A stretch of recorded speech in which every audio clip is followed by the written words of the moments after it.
Shqipëria ka shënuar një hap të rëndësishëm drejt integrimit evropian me hapjen sot në Bruksel të negociatave për grup kapitullin e 4, agenda e gjelbër dhe ndërlidhja e shëndrueshme. Konferenca e 6 ndërqeveritare u mbajt në drejtimin e përbashkët të kryeministrit Edi Rama dhe ministres daneze për çështjet evropiane, Marie Bjerre. Me këtë hap, vendi hyni zyrtarisht negociatat për 4 kapitull kyç, politika e transportit, energjia, rrjetet transevropiane dhe mjedisit dhe ndryshimet klimatike.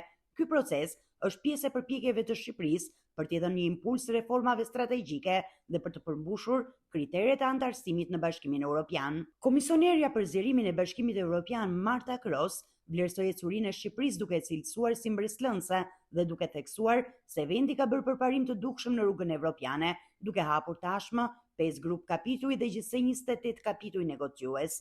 Ajo nënvizoi rëndësinë e reformave, veçanërisht në fusha kritike si drejtësia, pavarësia gjyqësore dhe pjesëmarrja e shoqërisë civile, si dhe nevojën për të përfshirë parlamentin në proces.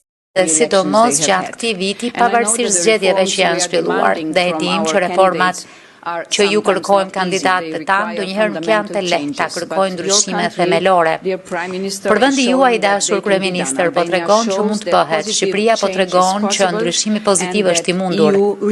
Dhe SBE-ja e shpërblen këtë ndryshim pozitiv. Dhe vazhdoni kështu me këtë ritëm, duke u siguruar që të përfshini edhe parlamentin, shoqërinë civile dhe sektorin privat, sepse një konsensus i gjerë kombëtar përmirëson pranimin shoqëror e mëtej, sidomos për fusha kritike si reforma në drejtësi, pavarësia gjyqësore dhe lufta kundër korrupsionit, të drejtat e pronësisë, çështjet e pakicave dhe ligjëria e medias që të përmbushin piketat e ndërmjetëve. Kjo është e rëndësishme që ne të nisim të përmbyllim kapitujt. Pra në momentin që do të çelen të gjithë kapitujt, ne do të nisim të mbyllim kapitujt sa më shpejt jetë e mundur, që të realizojmë për ambicien tuaj për të përmbyllur ato të gjitha brenda 2027-s. Grup kapitulli që kemi çelur sot quhet Agenda e gjelbër dhe ndërlidhja e qëndrueshme.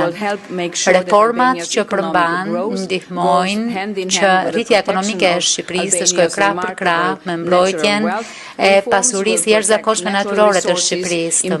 Në fjalën e saj, Kroes theksoi se reformat që po implementohen ndihmojnë që rritja ekonomike e Shqipërisë të ecë paralelisht me mbrojtjen e mjedisit dhe pasuritë natyrore të vendit dhe se BE-ja e shpërblen këtë progres pozitiv.